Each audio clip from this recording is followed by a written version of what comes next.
Hi, good evening friends. Myself Amit Tilotia, currently pursuing MBBS from SK Government Medical College Sikar. आज एक बड़ा पेचीदा सा टॉपिक है कि तुम्हें उस इम्तिहान तक पहुंचने के लिए किन बुक्स का सहारा लेना चाहिए। देखिए, कहते हैं कि एनसीईआरटी अपने आप में एक बहुत बड़ी बुक है। उसे लिखने के लिए तमाम लोगों ने कंट्रीब्यूट किया है और बहुत बड़े बड़े इंसानों का कंट्रीब्यूशन है उसके अंदर। लेकिन तुम्हें एनसीईआरटी तो पढ़नी ही है, लेकिन एनसीईआरटी के साथ और भी बहुत सारी बुक्स हैं जिन्हें तुम्हें पढ़ना है, जिन्हें तुम्हें लगाना है, क्योंकि उन बुक्स का अपना एक कंट्रीब्यूशन है। तो आज अपन जिन बुक्स के बारे में पढ़ेंगे, बताएंगे तुम्हें, वो है कि तुम्हें एनसीईआरटी के साथ और कौन कौन सी बुकें कवर करनी है। मैं अमूमन जिंदगी में ऐसी चीजें कहता हूं कि लोग जहां तुम्हें काम करवाते हैं ना, वहां तुम काम करिए। एक बहुत अच्छी चीज होती है कि एनटीए जहां पेपर बनाता है ना, वैसे सवाल की प्रैक्टिस कीजिए, वैसे सवाल सॉल्व करिए। लोग सवालों को सॉल्व नहीं करते, मुसीबतों को अक्सर कोसते हैं। मुसीबतें हर किसी की जिंदगी में आती है। ये जनाब एक वक्त है, वक्त के साथ अपन अपने आप को बदलिए यार। अपनी ताकत को पहचानिए कि तुम्हारे अंदर कितनी ताकत है। उस ताकत को पहचानिए। ताकत तुम खुद संवारोगे। कहते हैं कि तुम्हारे अंदर उतनी ताकत नहीं है तो जिंदगी में केवल 3 महीने लगते हैं अपनी ताकत को संवारने में, अपनी ताकत को बदलने में। ताकत बदलना कोई गलत बात नहीं है। तो अपनी ताकत को पहचानिए, अपनी ताकत को बदलिए और मेहनत करते जाइए, क्योंकि वो कहते हैं कि सक्सेस उसी इंसान पर फिदा हो जाती है जो अमूमन मेहनत करते हैं। क्योंकि जिस इंसान को सक्सेस मिल जाती है, जो मेहनत नहीं करते हैं ना, मैं एक चीज कहता हूं कि मेहनत नहीं करने वाले इंसानों को सक्सेस मिलती ही नहीं है। और यदि मिल भी गई ना, तो वो ज्यादा दिन ठहरती नहीं है, रुकती नहीं है उनके पास, ठहरती नहीं है। इसलिए सक्सेस एक वक्त के लिए तुम मेहनत करते जाओगे। इतनी मेहनत करोगे ना तो खुदा एक दिन खुद कहेगा, बता तेरी रजा क्या है। खुदा खुद पे खुद कहेगा, बता अब तेरी रजा क्या है। एक शायरी से चालू करते हैं और एक तुम्हें मोटिवेट करके रखते हैं, और इस चीज को अपन चालू करते हैं इस मोटिवेशन कोट से। वहीं you are ready to quit, just remember how good you will look in that white coat. समझिए उस चीज को, समझिए उस जिंदगी को। एक व्हाइट कोट नहीं है अपने आप में। तुम्हारे ऊपर सरकार की बहुत बड़ी जिम्मेदारी है। एमबीबीएस करना अपने आप में, एक एमबीबीएस करने का एक कोर्स नहीं है, वो तुम्हें लोगों की फीलिंग्स का हिस्सा दे रहा है। तुम आगे जाके एक बहुत अच्छे सर्जन बन जाओगे। मैं एक चीज कहता हूं कि किसी का ब्लड तुम्हारे हाथों में होगा ना, ये तुम आसानी से पालो, ऐसा हो नहीं सकता यार। और लोग इस चीज को बिना पैटर्न समझे मैदान में कूद जाते हैं। उन्हें पैटर्न ही नहीं पता होता है। बहुत सारे ऐसे लोग हैं, उन्हें नीट में क्या पढ़ना है। मैंने एक टॉपिक पढ़ाया था, अभी बताया था कि तुम्हें एनसीईआरटी कैसे पढ़नी है। लोग बिना टॉपिक पढ़े पता नहीं क्यों कूद जाते हैं उस भूमि में। ये जनाब, ये युद्ध है, ये रणभूमि है। यहां पर बोस हर कोई इंसान टिक नहीं सकता यार। तुम यदि पूरी रणनीति बनाकर उस भूमि में नहीं कूदोगे ना, तो काट दिए जाओगे यार। तो ऐसी चीजों से तुम्हें ख्याल रखना है, ऐसी चीजों का तुम्हें ध्यान में रखना है। तो चलिए अपन तुम्हें बेस्ट बुक की, तुम्हें कौन सी किताबें पढ़नी चाहिए, कौन सी बुक्स पढ़नी चाहिए। और जिंदगी में मेहनत कीजिए। मेहनत करने के सिवाय लाइफ में तुम्हारे पास अब कोई पैटर्न बचा नहीं है। क्योंकि अपनी ताकत को तुम पहचानिए, उस ताकत को संवारिए और उस चीज पे मेहनत करिए।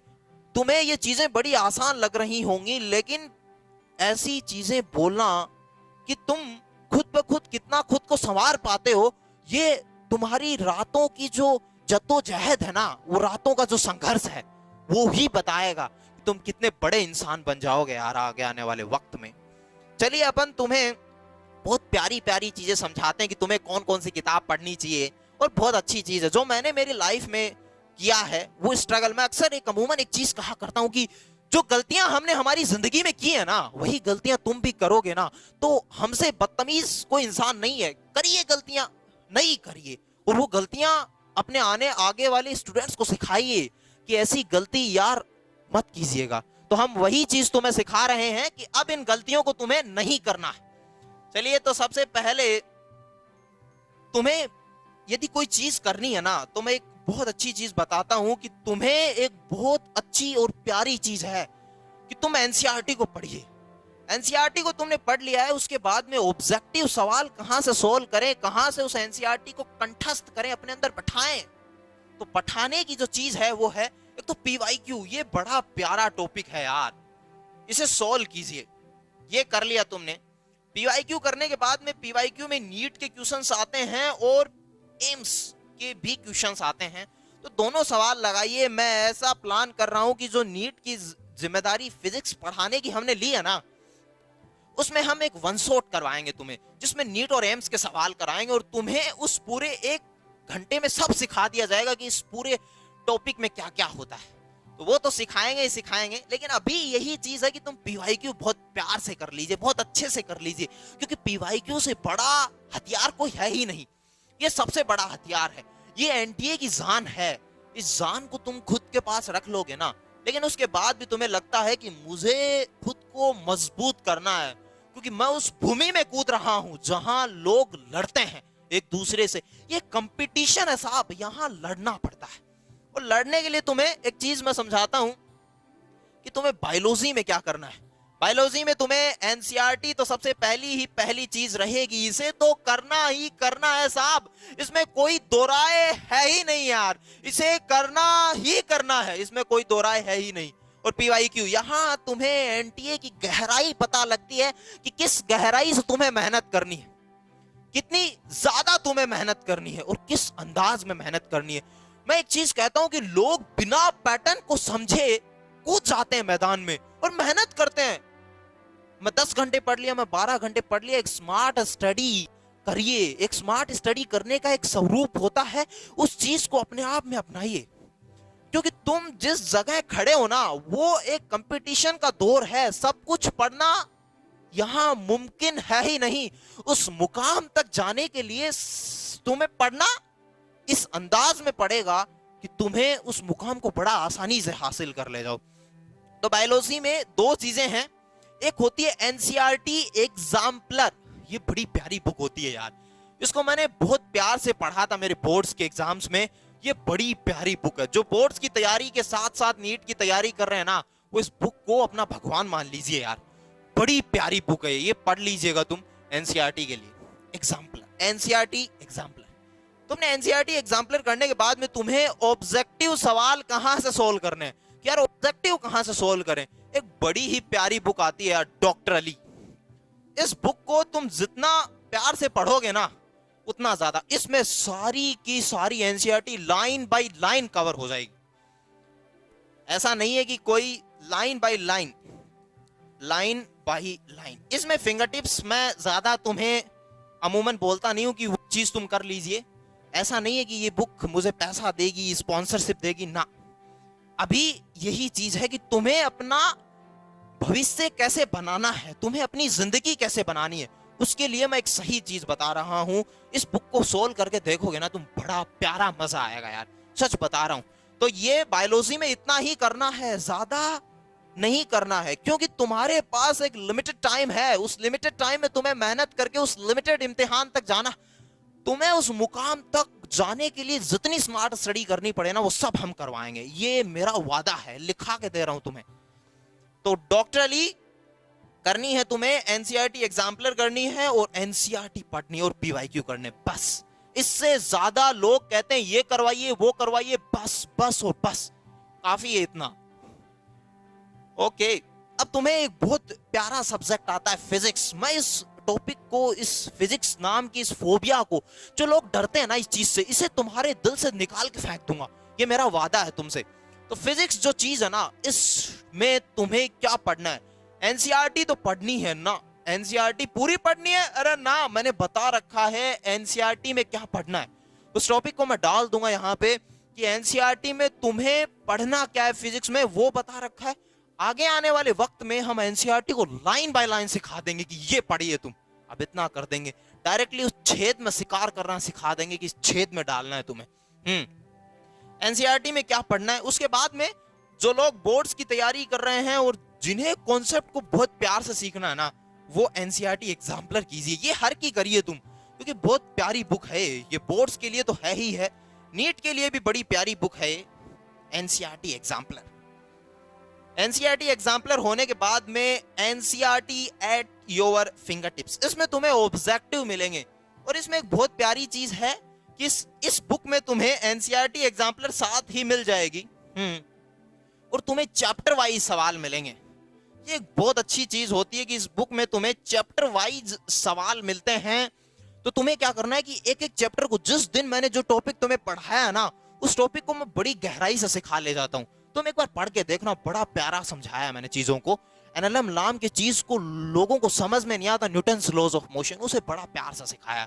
उस टॉपिक को पकड़ना है और इस पूरी से सोल्व कर देना है, और तुम्हें मजा आएगा, मेरा यकीन रखिए तुम। उसमें जिसमें मैं पढ़ा रहा हूं उसमें नीट के सारे सवाल प्लस एम्स के सारे सवाल और जेईई मेन के भी कुछ इंपॉर्टेंट सवाल या AIEEE के कुछ एक इंपॉर्टेंट सवाल मैंने सब करवाए हैं। उसमें सारे सवाल मैं करवाते जा रहा हूं, तो ये तुम पढ़ लीजिए। और तुम्हें अपने कॉन्सेप्ट्स को बिल्ड करना है कि भाई मुझे फिजिक्स में महान बनना है, बहुत अच्छे कॉन्सेप्ट तक जाना है। देखिए ये बुक हम पढ़ के आते हैं, हम सीखते हैं इस बुक को। HC वर्मा को अपने आप में बहुत बेहतरीन बुक है, लोग इस बुक को सलाम करते हैं क्योंकि अपने आप में इस बुक में बड़ा मजेदार चीजें।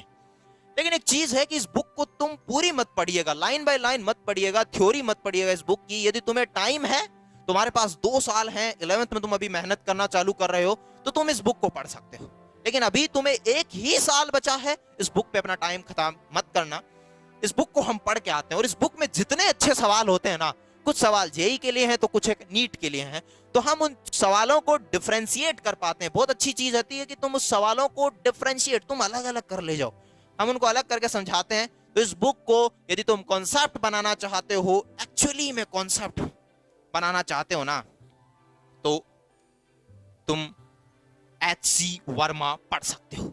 चलिए ये चीज मैंने बता दी है। अब एक और कॉन्सेप्ट आता है केमिस्ट्री। केमिस्ट्री में 3 चीजें होती हैं, ऑर्गेनिक, इनऑर्गेनिक और फिजिकल। किस में क्या पढ़ें, ये मैंने एनसीईआरटी कहां से पढ़नी है और किसकी नहीं पढ़नी है, ये मैंने वीडियो बना रखा है, उसे देखिएगा, शिद्दत से दिल थाम के देखिएगा। कहते हैं ना कि यदि ख्वाहिशें में जिद हो ना, तो वो चीजें मिल जाती हैं, बहुत आसानी से मिल जाती हैं। यदि किसी चीज को जिद से चाहो ना, तो ऐसा हो ही नहीं सकता कि वो चीज नहीं मिलती। तो मैं केमिस्ट्री में एनसीईआरटी एग्जाम्पलर तो हर किसी की करनी है। बहुत प्यारी किताब है यार, ये बहुत प्यारी किताब है। इस किताब को जितना प्यार से तुम देखोगे ना, ये इतनी मोहब्बत करेगी तुमसे ये किताब। ये मोहब्बत वाली किताब है, इससे तुम जितना चूम लोगे ना इसे, ये दिल में बैठ जाएगी तुम्हारे।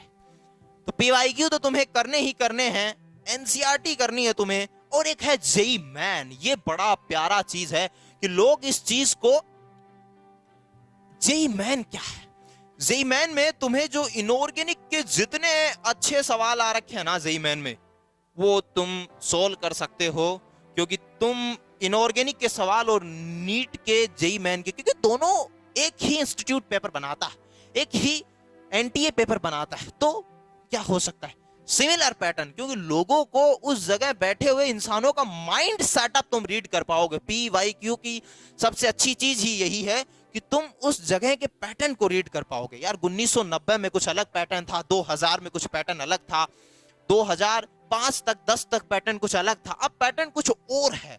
तो तुम पैटर्न के हिसाब से मेहनत करो, पैटर्न को सीखो, पैटर्न के हिसाब से मेहनत करो। और केमिस्ट्री में ये सारी चीजें तो तुम्हें करनी है, फिर भी तुम कहते हो कि यार मुझे ऑब्जेक्टिव के लिए कोई किताब बताइए। देखिए इससे प्यारी किताब नहीं है NCERT at your finger tips. इसमें बहुत सारे ऑब्जेक्टिव्स तुम्हें कवर करा रखे हैं, बहुत सारी चीजें तुम्हें कवर करा रखी हैं। तो इन टॉपिक्स को बड़ा प्यार से पढ़िए। लोग बाग कहते हैं MS चौहान को सोल्व कर लीजिए, नरेंद्र अवस्थी को सोल्व कर लीजिए, जायसवाल को सोल्व कर लीजिए, वो बहुत ज्यादा किताबें हो जाएंगी। लेकिन अभी के लिए तुम्हें जो बताया गया है उतना ही पढ़िए, ये तुम्हारे मुकाम तक जाने के लिए सफिशिएंट है, मोर देन सफिशिएंट है। तुम्हें एम्स तक ले जाने की जिम्मेदारी है इस कंटेंट की, और तुम्हें अच्छे से पढ़िए। लोग किस पैटर्न में नहीं पढ़ पाते हैं, लोगों को पैटर्न नहीं पता होता है, मेहनत करे जा रहे हैं दिन ब दिन, कहते हैं कि हमें मार्क्स गेन नहीं हो रहे। देखिए जनाब, मार्क्स लाना भी एक आर्ट है। जो 600 नंबर स्कोर करता है उसको भी उतना ही आता है, जो 660 70 80 स्कोर करता है उसको भी उतना ही आता है। लेकिन चीज क्या है कि दोनों को स्कोरिंग का पैटर्न नहीं पता होता है। तो वो पैटर्न, जो गलतियां हमने की हैं, जो गलतियां हम करके आए हैं, हमने जिन गलतियों से सीखा है कि ये गलतियां हमने की, अब ये तुम मत करना। देखिए, हमने उस मुकाम तक हम चले गए तो हमारी जिम्मेदारी बनती है यार, दिल से बनती है कि तुम्हें वो चीजें सिखाई जाएं। लोग तुम्हें वो चीजें बताते नहीं है। तो मैं यही चीज कहता हूं कि तुम ये चीज सीख जाइए और अपने सफर को जारी रखिए। मैं हमेशा एक ऐसी चीज कहता हूं, ना थके हैं पांव अभी, ना अभी हिम्मत हारी है, ना थके हैं पांव ना अभी हिम्मत हारी है, हौसला है जिंदगी में कुछ करने का, अभी भी सफर जारी है। सफर को जारी रखिए, जिंदगी अपने आप तुम्हें खुद कहेगी कि अब बता तेरी मंजिल कब, तू तुझे खुदा खुद ब खुद कहेगा बता अब तेरी रज़ा क्या है। चलिए, अपन इस टॉपिक को, मैंने सारी चीजों को बहुत प्यार से समझाया है। और मुसीबतों को मत खोसिए कि मुसीबत ऐसी चीज आ गई, परिस्थिति। मैं एक चीज कहता हूं कि वक्त के साथ या तो खुद को बदल लीजिए, वरना जब परिस्थितियां बदलेंगी ना तो बड़ा दर्द होगा यार। ये बहुत अच्छी चीज है। हम जो गलतियां कर रहे हैं वो आप मत कीजिएगा। बड़ा दर्द होता है जब लोग नहीं सिखा पाते हैं कि तुम ये गलतियां मत करना। चलिए, जय हिंद दोस्तों। आज जितना सिखाया है तुम्हें, जितना बताया है कि इस बुक को तुम्हें कहां कहां तक पढ़ना है, जय हिंद।